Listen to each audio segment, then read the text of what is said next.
Hey guys, what's happening? How to delete a YouTube account. So go ahead to your YouTube and click your profile icon on the bottom right.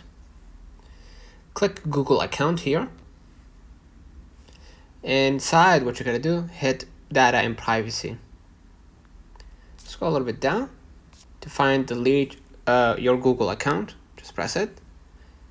Please read the following steps carefully because you're trying to delete the entire account. So make sure to back up all of your data.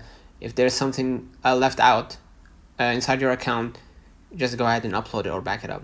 Okay, that includes Drive, photos, YouTube channel, calendar, Google Sync, etc. And then just hit the check mark after you read everything and confirm that you want to delete your account. Let me know in the comments if this video helped you. Don't forget to like and subscribe. Turn on the notification bell to receive every video we upload. Thank you for watching. We will definitely see you in the next one.